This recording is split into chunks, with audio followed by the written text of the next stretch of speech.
Good evening.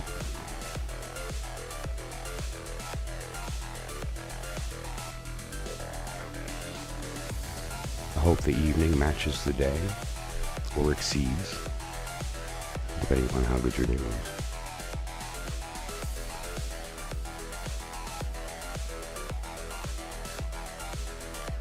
I had some weird issues yesterday with my mic. Hope everything's okay today. I think I got it fixed. If anything's too loud or too low, feel free to chime in on that, and we'll make sure that I correct it as soon as I can.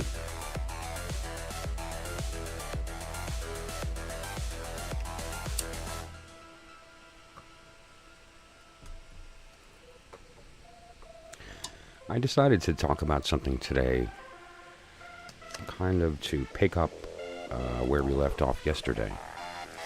Some things came up in the conversation during yesterday's stream that I thought I would delve a little deeper into, kind of spend some time on, because I think it really warrants it.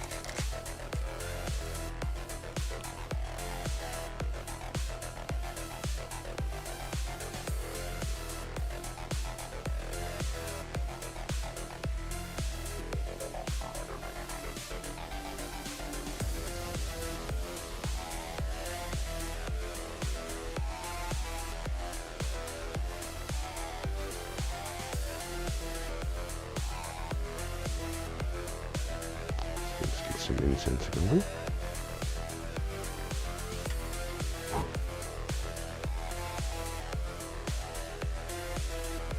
There we go.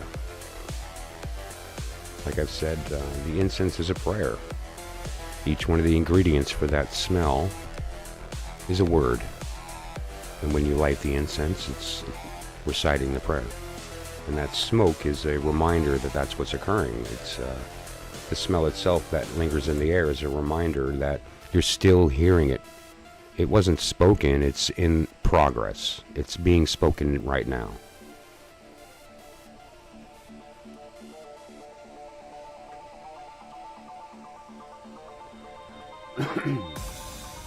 It's the basis for candle magic. It's the basis for a lot of kinds of magic, including divination, which has a few important components. The idea of a vocabulary that you've decided upon. There's an idea of a shared meaning between you and your subconscious that you use as a method of facilitating a communication. Or perhaps it's a canvas for the mind, right? To paint meaning and to interpret that in the presence of a context. That's a very important method as well.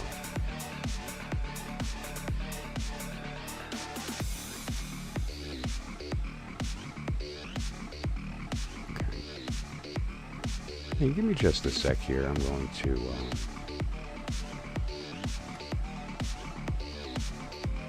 adjust something really quickly. I'll be right back. I apologize.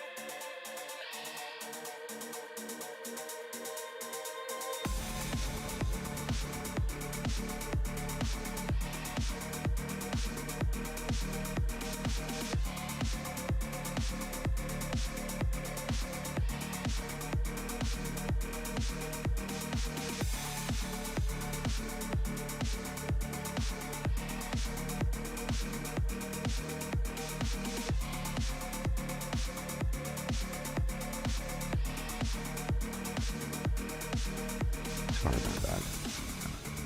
There we go. You know, you make sort of adjustments to things, and every once in a while some stuff can kind of pop up, and so I wasn't sure if I had set my mic properly, and I thought I might have a problem, and you guys let me know if it's good. Okay, so again, sorry about the distraction. As I Adjust the duct tape. Some electric tape too.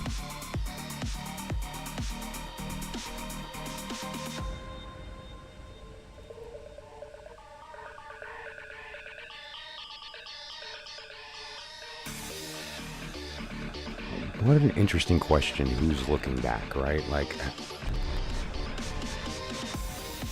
oh, sorry about that. Another reminder. That won't happen again, I apologize. Who's looking back? It's a question that we sort of take for granted a lot of the times when we're reading, when we're in the process of praying, meditating, and we are using one spiritual method or another, one vocabulary or another, attempting to derive some truth, right? Some insight. We kind of take that question for granted, and I thought it would be good to kind of highlight that as the subject, that as the thing that we talk about, that as the thing that we shed some light on, because that applies to so much of our lives that we're unaware of, right? And so we should occasionally step back and look at the bigger picture, and I thought that would be a good sort of jumping off point.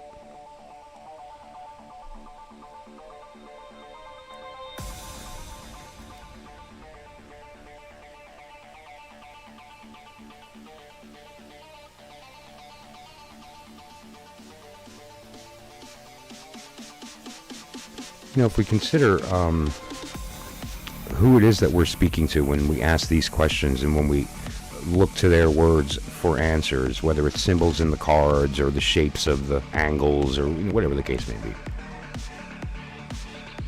If we considered that, it may form our perspective on the question. It may form our perspective on the vocabulary we choose to interpret the answer, right? It's gonna make a lot of decisions for us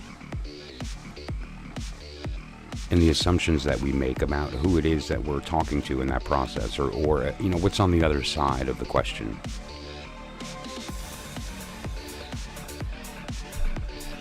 And I think a really good analogy, maybe not in a way that people are thinking, is what's on the other side of the mirror. Because, of course, there's that surface meaning of the fact that, well, yeah, obviously the world is a reflection. I'm seeing myself, and that's an intellectual and philosophical idea that I am very close to. But it's deeper than that. It's the recognition of not just who's the one doing the looking and the thing looking back. It's the fact that there needs to be a definition of what you're seeing to begin with that facilitates this moment of thinking you're looking at a reflection at all. That there's an act of seeing anything that requires a name or a label or a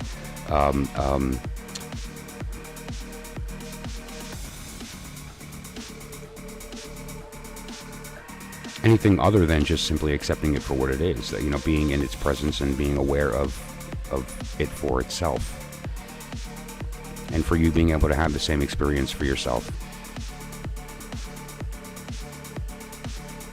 And so, you know, there's a lot of different ways that we try to define this thing on the other side of the mirror, or the other side, you know, who's answering the question when we speak to the tarot, or some of these other methods, or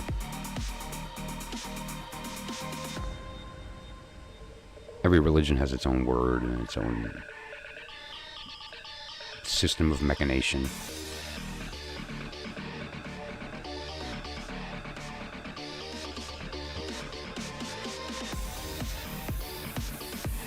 So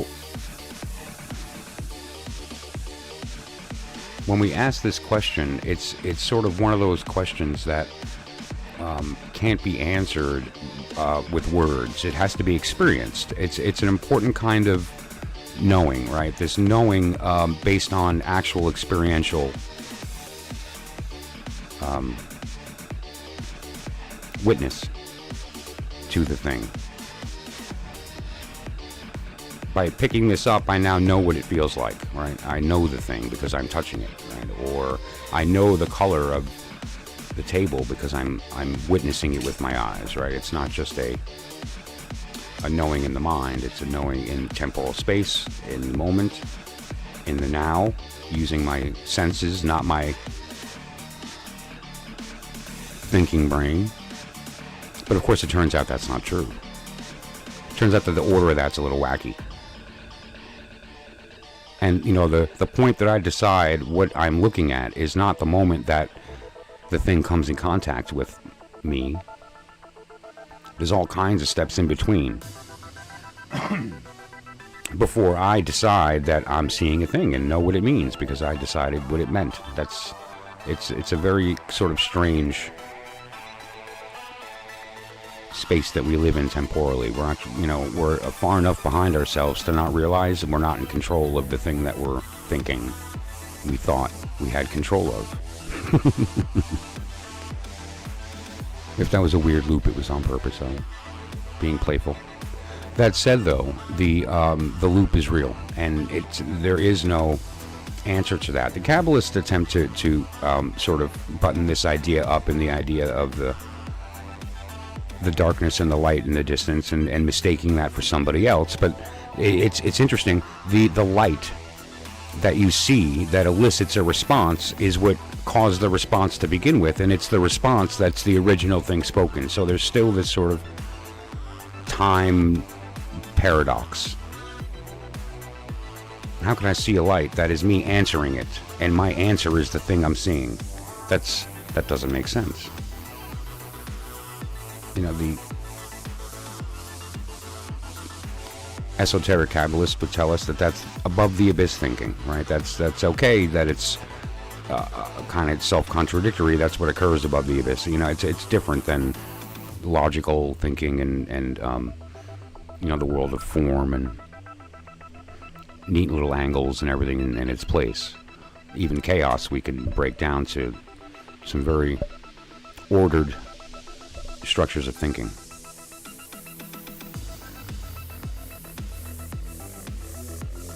And all of that is simply necessitated by the original mistake that there was another to begin with, that we were looking at something separate, and that the thing we were seeing was not ourselves, and that the thing that's doing the seeing isn't the thing that is being looked at.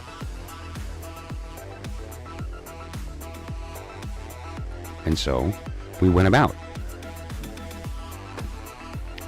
calling out what we think it was that we saw, and in that process kind of defining everything, naming everything. You know, if the universe was spoken into existence by God speaking his own name, then it's very easy to see the fact that that name is still in the process of being spoken. So let's not get hung up on labels and say this is this and that is that. No. It's in the state of, it's still happening. It's too early to give it a name. Let's see what it actually winds up as before we go and do that.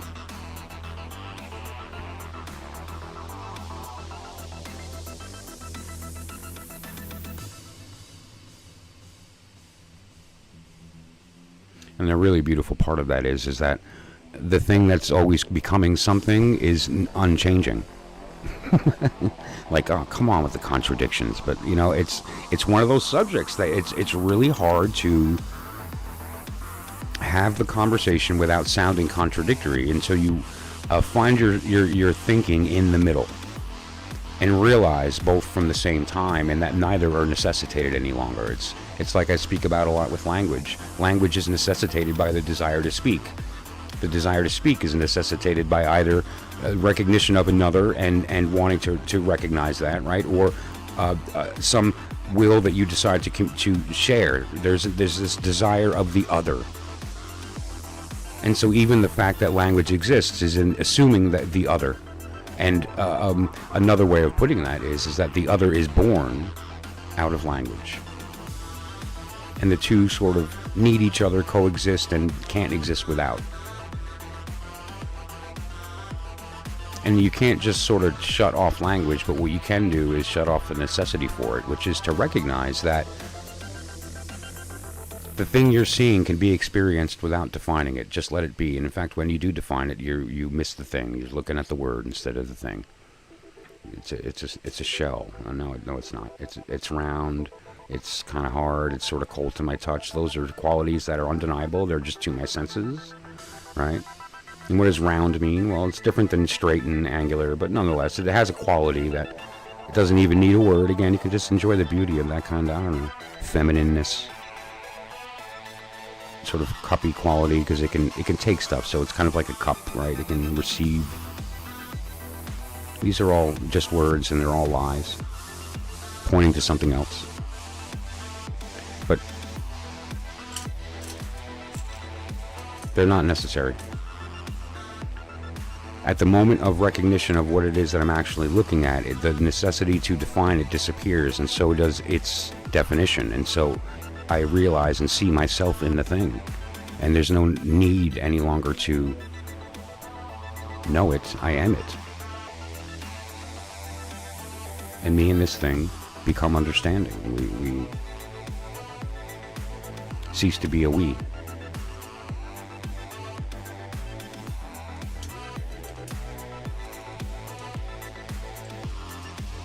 So, in striving to do that, there are many techniques.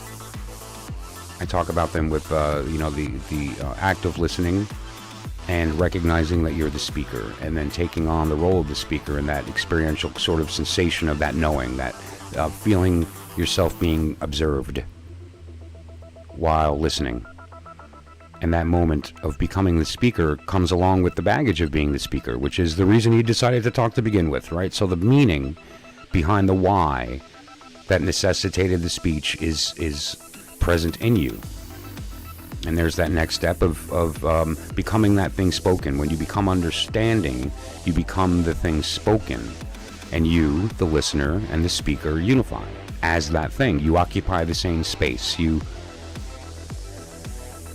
cancel each other out, so that what's left is simply the truth of what you are. And regardless of the mode or method, if you approach it with that in mind, you can't fail. Because at least at the minimum, if you have some question that wasn't answered, you did have a moment of clarity, a moment of clearing the mind, clearing the emotions, clearing the expectation, so that you can at least approach it from a different, clearer perspective after the fact. But the greater opportunity could be nothing short of recognizing what the self really is, and all of the freedom and peace that comes with that knowledge. A lot of anger disappears, a lot of fear disappears. We stop seeking the wrong things because it's obvious that it doesn't even enter our space. It's kind of almost a hard thing to talk about. Like, how do you stop habits? No, they don't. It's not even a habit when it's no longer even in the space of states, because you're not even, like, again, you've preempted necessity. If there's no need for identity, at least in the moment of meditation, or if you're looking at a situation critically, then everything that comes, all the baggage that comes along with that is no longer present either. So it's such a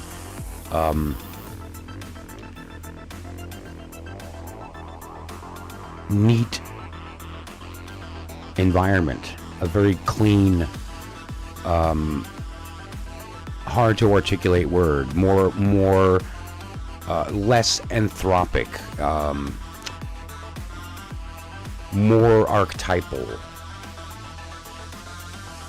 The magicians, have so many words for this world. The Yetzirah, right? The world of vow, of mind. There's so many words. There's so many.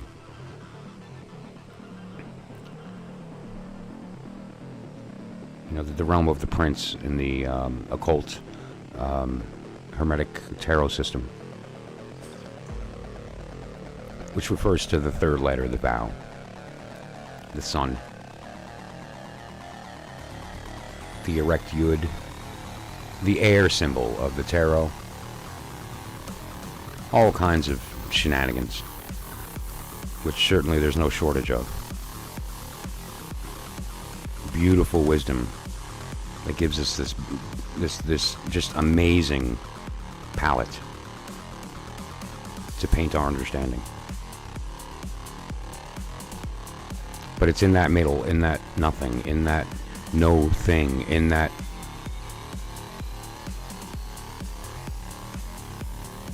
lack of the necessity to speak, that you can hear the truth. The real silence. Not the silence of waiting to respond, but the silence of not needing to speak to begin with. That is the place that this information comes from. This is the place where the answers come from. That's what we're listening to when we speak to the tarot, or we swing our pendulum, or we activate our chakras with crystals, or when we do any of these things. Regardless of your knowledge of that fact, it's what's occurring, right? And so the next time you do a tarot reading, or you throw your stones or bones, and you use your vocabulary to connect with the meaning being spoken, become the thing spoken. Realize that it's you talking, and begin to develop that relationship. Allow it to develop. Pay attention to the person speaking in full knowledge of what it is. And you'll be surprised how these symbols can become alive to you. You no longer need to rely on a certain word to understand the feeling that you're trying to convey, and so it can be spoken in your language. And you're not stuck with a definition that doesn't really satisfy what we're trying to convey, because it's deeper than what a single word or a couple of phrases can put together. It requires a story, and that story will elicit a response in the other person. They will feel the thing, and by feeling it inside, it's been conveyed, it's been transferred through time and space from one to another. It's multiplied, it's done all these things.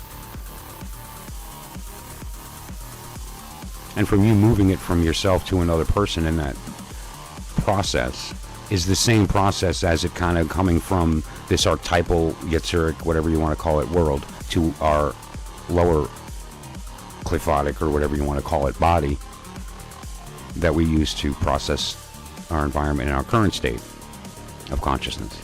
And so it's here where that gets misunderstood. It's down here that we neglect to realize the necessity to speak is not always appropriate.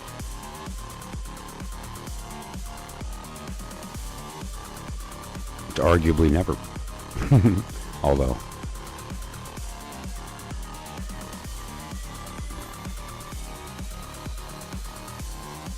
we are here as a result, as an observation we are here.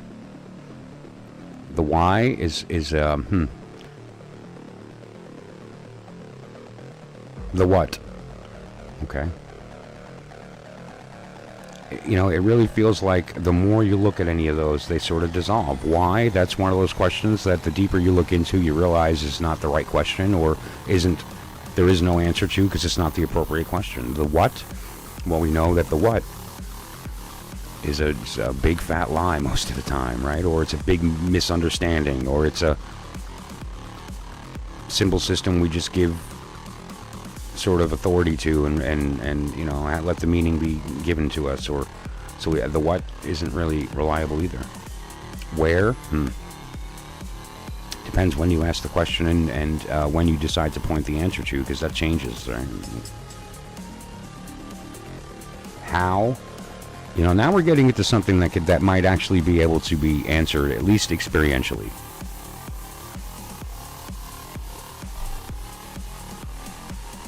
By achieving the knowing that we're talking about here, knowledge of a conversation of the holy guardian angel, the dissolution of the self, and some of these other sort of lofty terms for what we're talking about.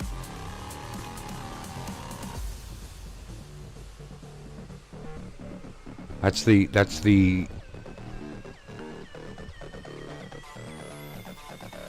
space where it all comes from, and when we are able to come from that space instead of looking into that space,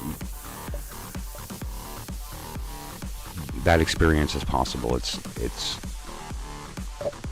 you can't take it away once you've had it. It's a perspective that becomes part of the way you view this experience, your level of understanding who you're looking at, even in the people that are trying to harm you. It doesn't mean you let them, certainly not by any stretch, but nonetheless, you can have an understanding of their motivation. You can have an understanding of the fact that we are dealing with a Homo sapien, with a limbic system, and that limbic system is reactive, and that reactive system is pre-identity. And our identity is based on a filter even in between that first. And so there's all kinds of stuff going on that the necessity to speak gives birth to that don't exist without it.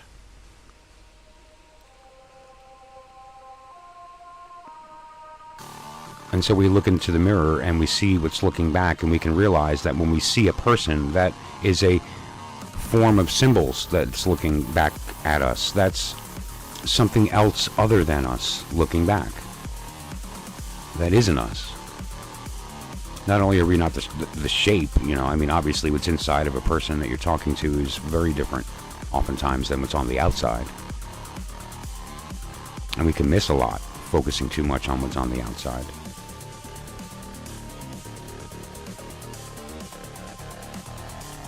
But more important than that, the fact that we believe that we're in the position of seeing as opposed to being seen to begin with is a misunderstanding when we ask the question of who's looking back. Who's looking? Right? And again, that is based on this original mistake of looking out into the darkness, and when you saw that light, thinking it was somebody else, rather than realizing that it was dark because you were the one casting the light into that dark. And it's this moment of self-awareness, of God becoming aware of God, that light was noticed, and the birth of the mistake of the other. And so just sort of ponder that, consider that when reading your cards, consider that when meditating, consider that when you're in the middle of an argument with somebody you can't stand.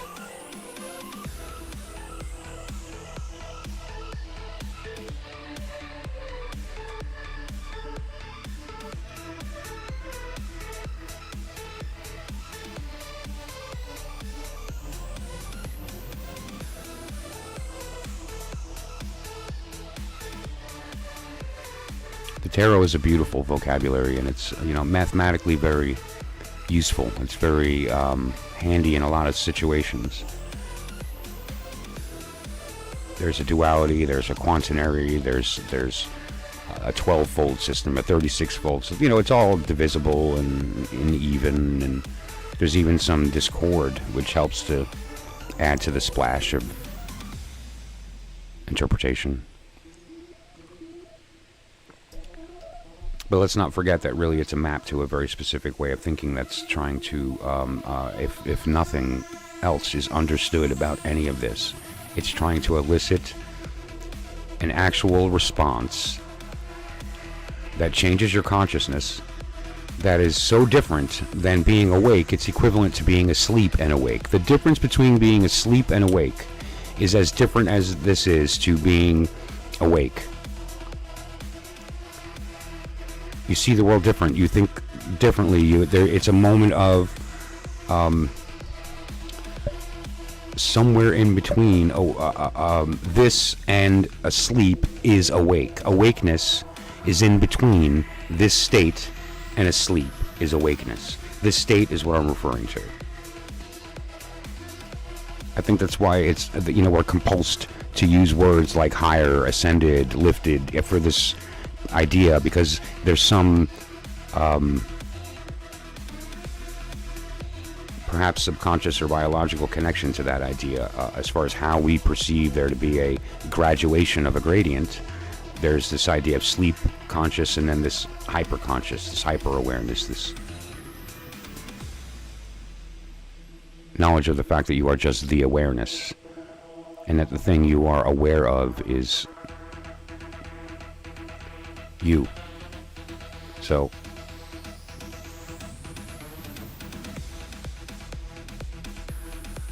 have the experience, whether you need music or silence, whether you need incense or herbs or none of that.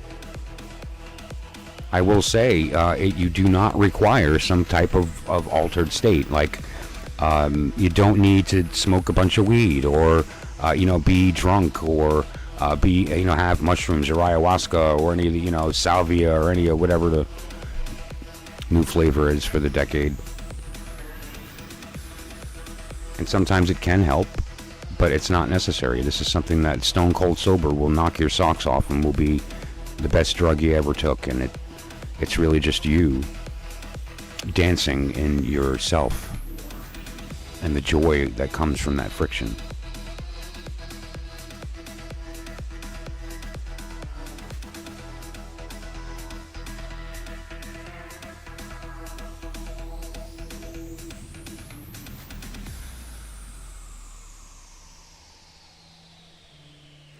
So that said, I'm actually just sort of cut tonight short. I think I said what I needed to in actually just a very few number of words. And